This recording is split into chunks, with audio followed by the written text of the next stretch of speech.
Alright, next half of the video, or next part, I have got them shaped to my desired, well, close enough anyway. And remember with antlers, you don't have to be completely, like, identical on both sides, because even in nature, they aren't identical. They're very rarely identical when they have more than two. So, here are the real sheds, and here are my little poly molds.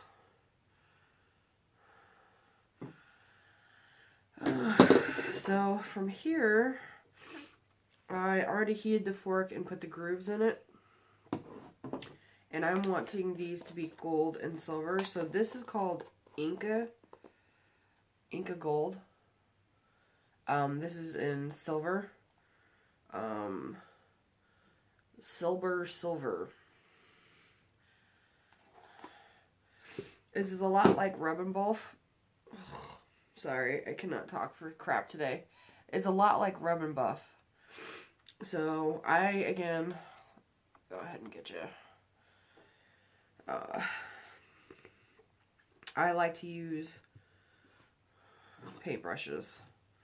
Some people do it with their fingers, some people do it with a rag.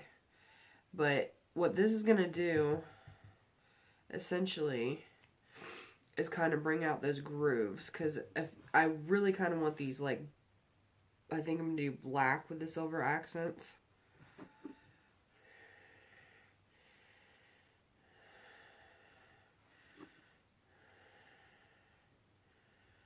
So, I don't know how well you're going to be able to see, but the grooves are now there. And that's to replicate grooves that are actually on antlers.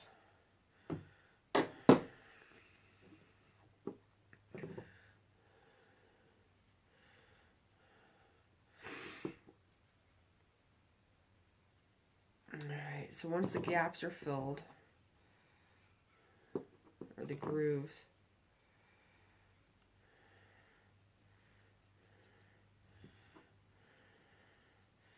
so this is one time where Rub and Buff and this stuff, like, it bringing out the imperfections actually works to your advantage.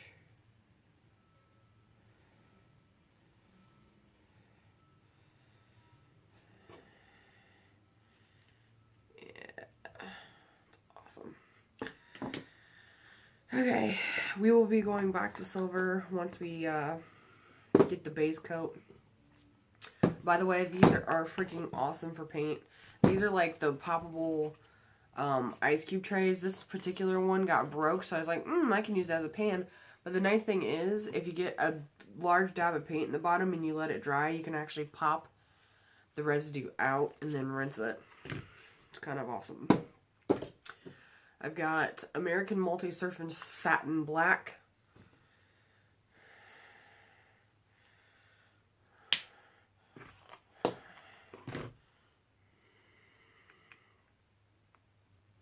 Oh, it's got... I always hate that about paint. It gets a little dauber at the top of it. Don't tell me it's so low that I can't get it out. No! Oh, look. There we go. And then I'm also going to be using Metallics by Tulip.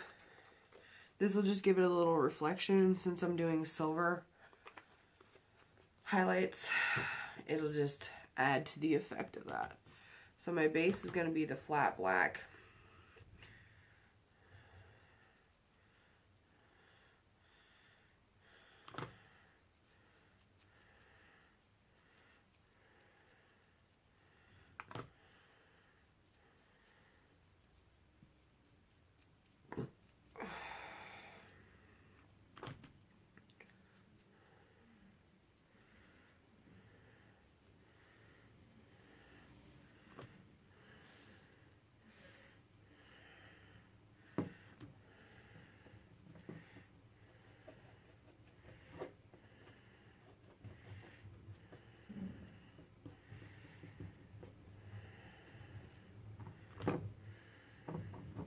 At this particular point, if you really wanted to, since you're just doing the base coat, you could probably use spray paint.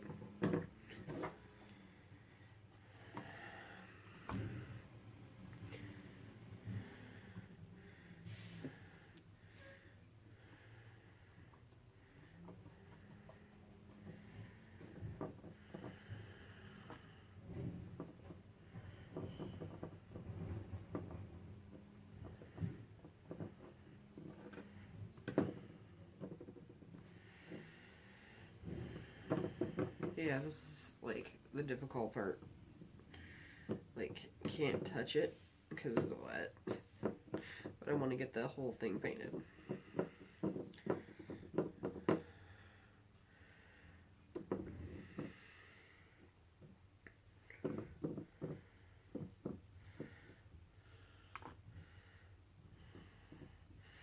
Being a little bit messier because this I don't want a complete smooth finish on. Again, even nature, I mean, these guys, they're not really smooth, and they have a lot of different dinks and things in them. Because deers actually will take their antlers and rub them on trees and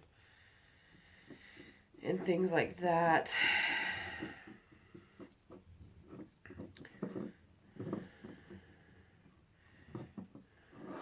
Alright, there's one.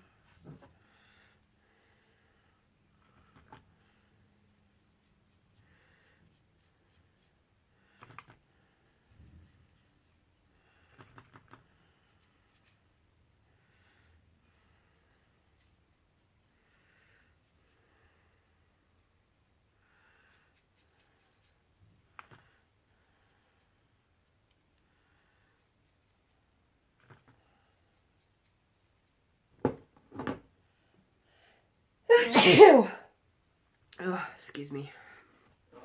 Oh, man, these allergies are kicking my booty.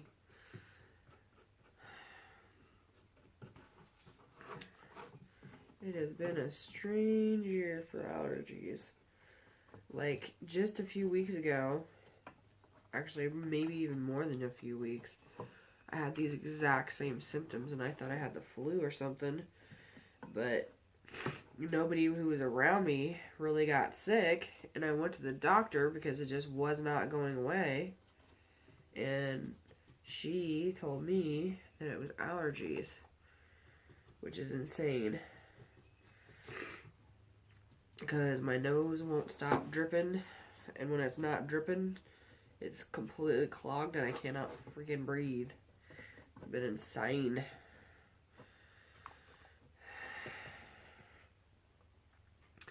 Now the bottom of this, I want to get as dark as humanly possible. I don't want any highlights or anything in there because that part's the part that's going to be hidden in my hair when these are worn.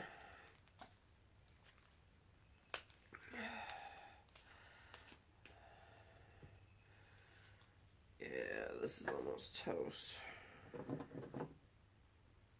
Yeah, I'm just gonna get paint on my fingers. I even have a box of gloves, but I never remember to put them on when I'm painting. Go figure. Oh man, this nose thing and allergies or whatever it is, it couldn't come at a worse time. Literally, this is symposium week.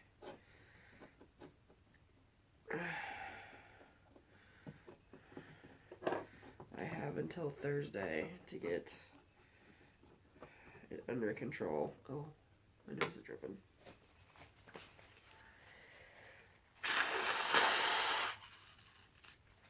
Ugh.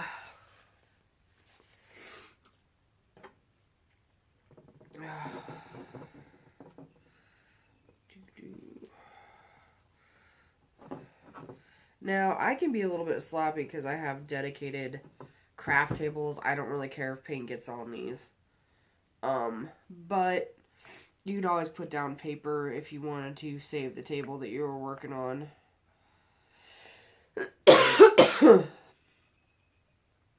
Once we get this base coat on, we'll want to sit and let it dry.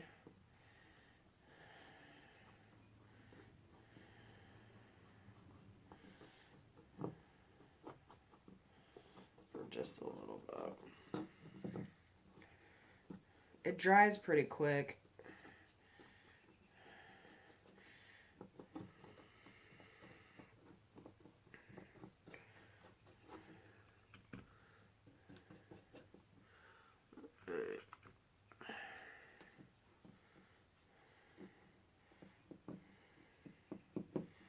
Now I'm alternating into a little bit of that tulip silver.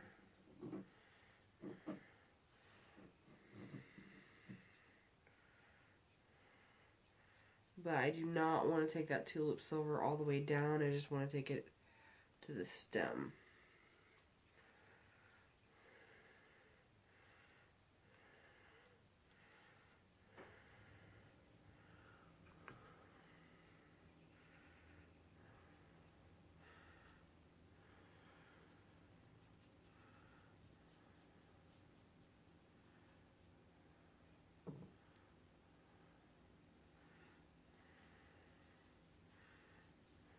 So, like, I'm basically, here's the base, and the stem. I'm just starting there and then pulling up.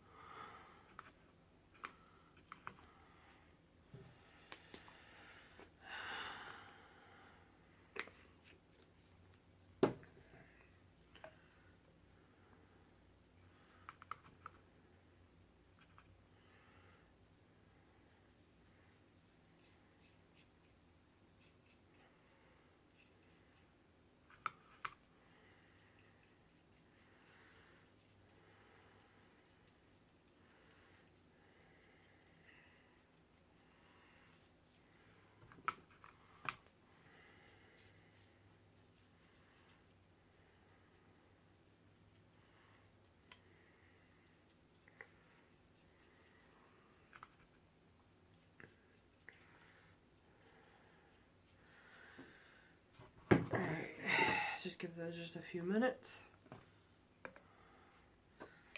And my Americana.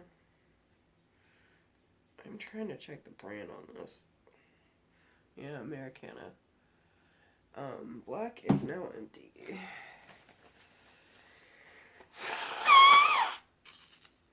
Oh, I'm so sorry. I apologize.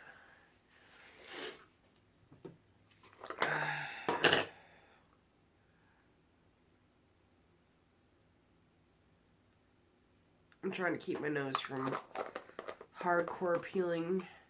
A, it just always sucks when it peels, and B, I have an event coming up that I'm hoping that I'm not going to look like dog poo for. We will see on that front.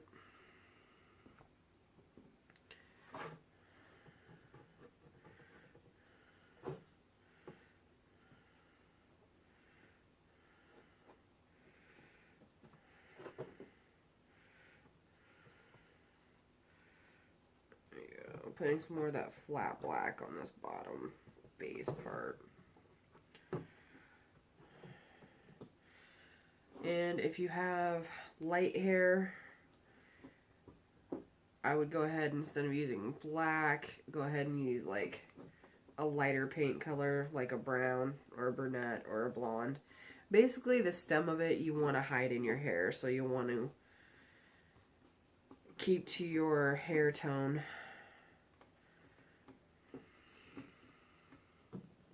Whatever that may be. These are going to stand out a little bit because I have dyed my hair blue for a lapis lazuli cosplay that is going to be happening hopefully this weekend. I'm starting to get a little worried. I'm going to give it a couple days. If the symptoms do not subside, I'm going to assume it's more than just allergies and probably wind up at the doctor's office. But, like, literally, these are the exact same symptoms I just had when I went to the doctor. I thought I had the flu or something, and they told me it was just allergies, so fingers crossed. Started taking meds. So I hope that's going to help.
to like paint.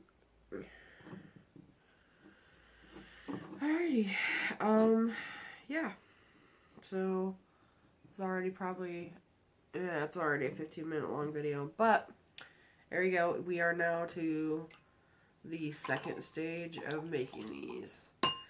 And I think the next time I do a check-in, I will probably just go ahead and show you the end result. I'm still not sure how I want to attach them. When it comes to doing ears or antlers, you have several different modes of being able to attach them. The ones I showed you earlier that I had made, I drilled a hole through them and used the clear plastic. Hold on. Let's see if I can get up. Hold on, I'll be right back.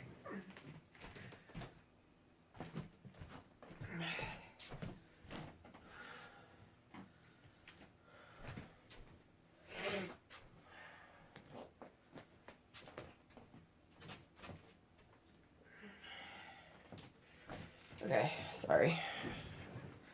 So, clear plastic, and then I drilled a hole, and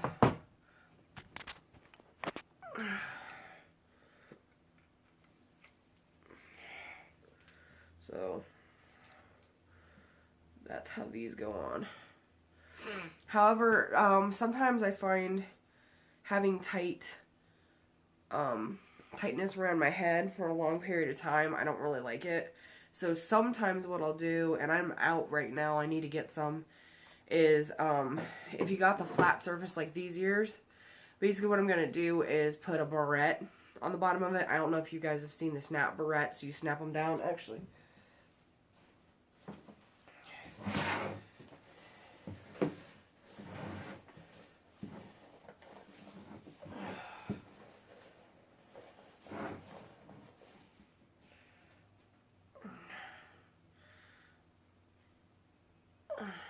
these little snap barrettes. So basically you just open it up and you glue it on the bottom, and then you can slide it into your hair and snap it down.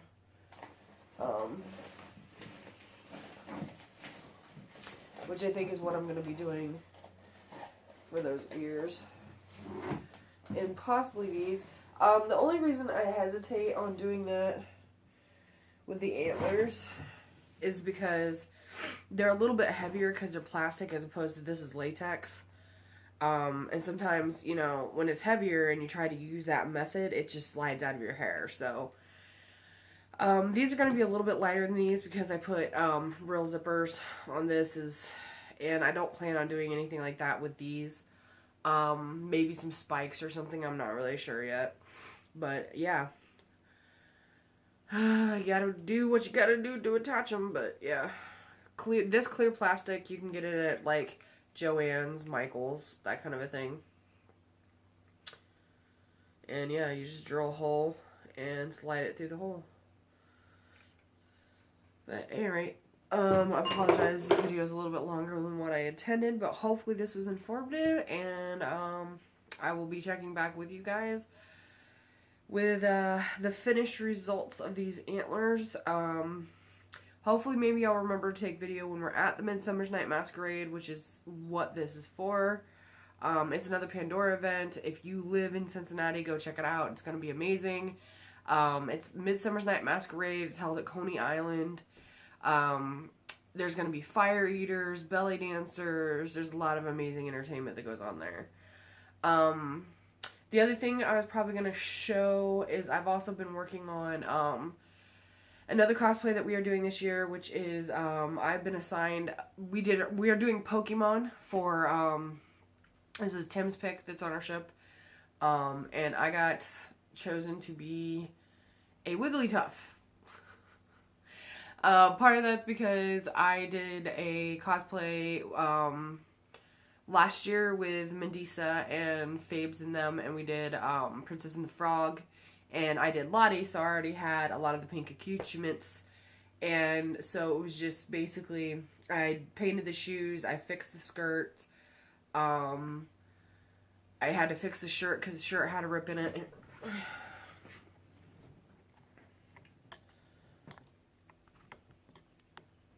But that's also what these ears are for, is the Wigglytuff. The next build I'll probably, aside from the finished of this, potentially showing you guys how I styled the wig, because I still got a little bit more styling to do, is Death the Kid. I'm doing a lowly version of Death the Kid from the anime Soul Eater, and I'm going to do my best to try to film that as I go. I'll be making the skirt and probably the vest, and of course the tie thing and the guns. So there's going to be a lot of build on that. I can't promise that I'm going to be able to film that, because a lot of times if I get going, I just go. But at any rate, I'll also try to film at the Steampunk Symposium and show you the tea stroll table and all the stuff that was made for that. And again, this video, I'm rambling yet again, and this video is really, really long. I apologize. Anyway, so I hope you have a fantastic afternoon, day, whatever it is, and happy crafting.